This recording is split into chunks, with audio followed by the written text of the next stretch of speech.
araw sa ating lahat mga ka-members. Alright, pag-usapan natin today ang tungkol sa kung paano magpa-register, no, sa NCSC. Okay, kung paano magpa-register para makuha natin o ng mga senior citizens ang kanilang mga benefits bilang mga senior citizens, lalong-lalo na yung mga nagpe-pension. Okay? Alright, so bago pa lang yan, bago natin pag-usapan yan, ano, if bago ka pa lang sa ating channel, please subscribe, like, share, and click the notification bell para updated ka sa lahat ng video upload natin. Okay?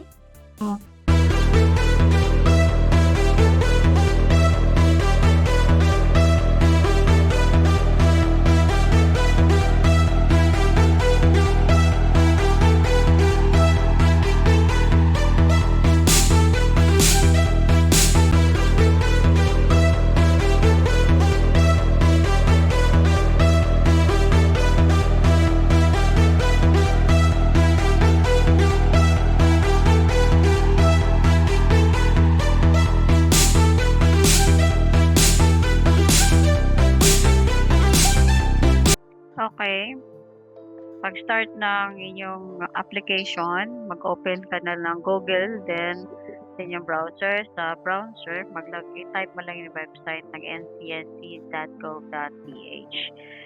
Okay, para makapunta ka sa official website ng National Commission of Senior Citizens. Okay? Sa website, makikita mo yan na marami anang nagpa-register. Okay? Sa araw-araw, no? Marami kang nagpa-register. Now, to start, click mo register now. And then, mapunta ka sa page na ito. Okay? Nandito yung instruction kung ano ang gagawin. Okay? Pag-check mo dyan. Alright. So, pagpunta mo dito, click mo lang yung I agree. Certify that I have read the above instructions. And then click proceed. Alright. And then ito yung online registration data form na kailangan i-fill upan mo. So basahin mo ng maigi and bago ka mag-fill up dito. Yung mga may asterisk, kailangan talaga yan fill upan, no?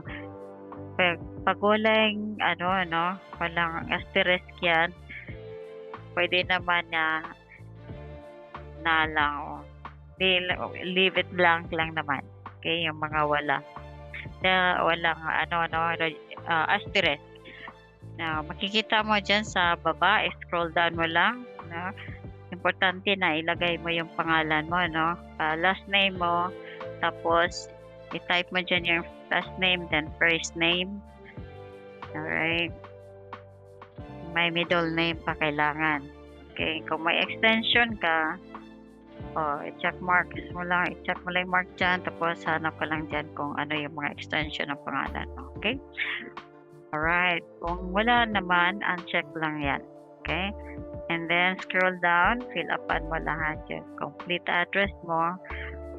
Piliin mo yung region mo. Okay? Piliin mo yung region mo talaga. Okay? Tapos, ang province, no? Piliin mo rin kung taga saan ka, no? O anong barangay ka. Okay, so anong city. Kung hindi makita ang iyong province or city, okay, i-click mo lang ulit yon, no, yung barangay. Tapos i-type mo ang address mo na kompleto, no.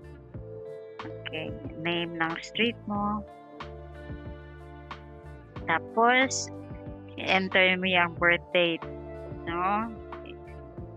I-specify mo talaga kung ano yung month and then day or year kung kailan ka pinanganak. Okay, tapos i-click mo lang yung check dyan. And then birthplace. Sulat mo yung birthplace mo. Wala na mga asterisk yan, so pwede optional lang yan. Pwede mong hindi. Tapos yung marital mo, married ka ba o hindi, religion mo. Wala na mga asterisk din sa religion. It's up to you lang, no? Leave it na, religion. Okay, sunod ang kung ikaw ba lalaki, babae. Yan. Alright. Okay, tapos ilagay mo yung contact number mo dito, cellphone mo. Okay, kung wala kang ano, no, pwede kang ano ng number. Kung sinong contact number mo dyan, pwede rin kung ibang tao, ibang kamag-anak mo kaya. Tapos yung email, okay? Tapos sa my messenger. Kung wala ka man, leave it blank lang yan. Okay. Kung leave it blank lang pagka wala kang ethnic, no? Or ano yung language mo, Tagalog. Alright, OSCA number mo, hindi naman required din itong OSCA.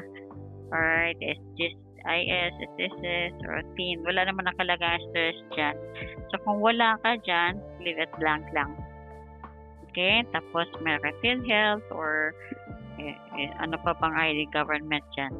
Okay, kung employed ka, lagay mo dyan dito. Kung may business ka, okay.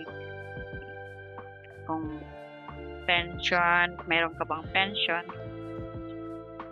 Okay. So, dito naman yung pangalan ng iyong asawa. Hindi naman to require, pero kung ayaw mo maglagay dyan, okay lang yan. Leave it blank lang. Okay.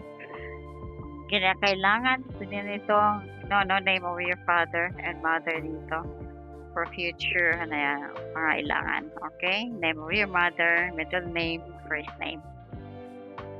Okay, name sa mga anak mo, mga may trabaho ba, edad, no? Mga anak mo lahat dyan. Okay. Kahit kung anumang dependence na meron ka, pwede mo ilagay dyan. Pero wala namang address yan, hindi mo kailangan if you don't like. Okay. Ngayon, living condition. So, kung nagkatira ka ba sa mga anak mo, kung ano, kung may asawa, kasama mo sa asawa mo, mga in-laws mo, children mo. Okay. Wala din ang option dito. Okay, click mo lang no privacy, no permanent house, lungin kung ano man dyan ang applicable sa iyo. And then, ang educational profile mo, kung elementary ba na tapos, kung ano pa na mga tapos mo, may vocational ka ba, college ka ba. Okay, skills dyan, no? Okay, right. Okay. Dyan, lagay mo lang dyan. Economic profile naman to, no? Kailangan din piliin mo dyan kasi kailangan yan kung ano bang meron ka at kung ano bang trabaho mo. Kung magkano income mo, click mo lang dito din. Okay?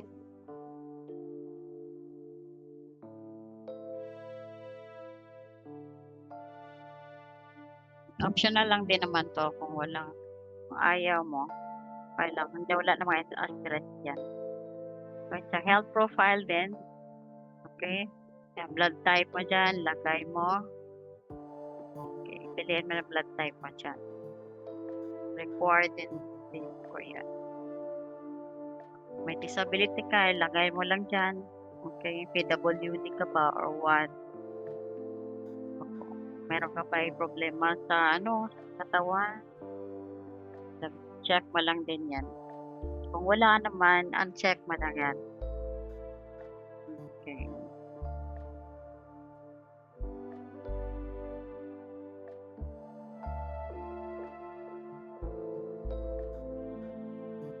So, ganun lang kadali, Fill up mo lang yung kailangan fill upan.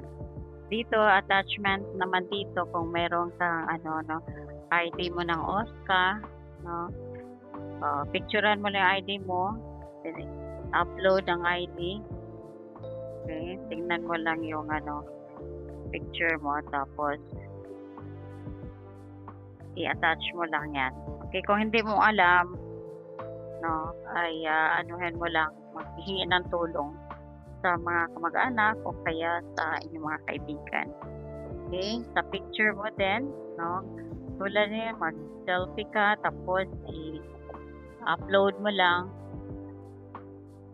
Okay, gumawa ka ng passkey mo, okay, no, PKN or RN. Okay, PKN. So, 4 na digit lang. So, kahit ano man din, huwag mong kalimutan. Okay. 4 digits lang yan. Okay. Sige. Pirmahan mo. Okay. So, pwedeng mouse or fingertips. Pwede naman. Sa kung cellphone ang gamit mo. Okay. Alright. Tapos, i-click mo lang yan dyan lahat na yan. Nag-agree ka pa. Alright. Kung ikaw ay inassist naman, ilagay po yung your assistant and yung pangalan niya, tapos contact number. Yung nag-assist sa'yo. Tapos, proceed to submit. Okay. Para may submit na, click mo lang yan. Proceed to submit.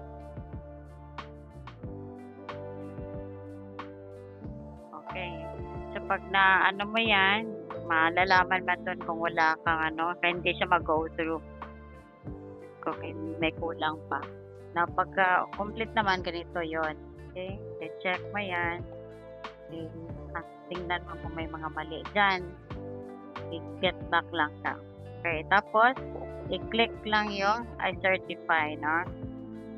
Okay. Pag may mali, okay. Kung wala, i-submit mo na. Click mo lang yan, then submit. Okay, submit now. Okay, so ang system, isi-save na ng system yan, no? Sa NCSC main server. Okay. Kapag nag-fail man, balik mo lang, no? Re-click the submit button. Submit mo lang ulit, no? So, kapag mabagal ang iyong internet. So, pagka successful naman, makikita mo ganito. Congratulations. I-save mo yung reference number mo, no? RRN or registration reference number. Okay. So, kailangan i-save mo yan. Okay. Okay. Mas maganda nga, picturean mo siya or itago mo siya para hindi mo wala. Okay. So, official ka na registered sa NCSC. Okay? So, successful ang pag-register mo sa database. Malalaman na ngayon ng NCSC, no? Kung ano ang pangailangan mo. Okay? Alright. So, kung may katanungan po kayo,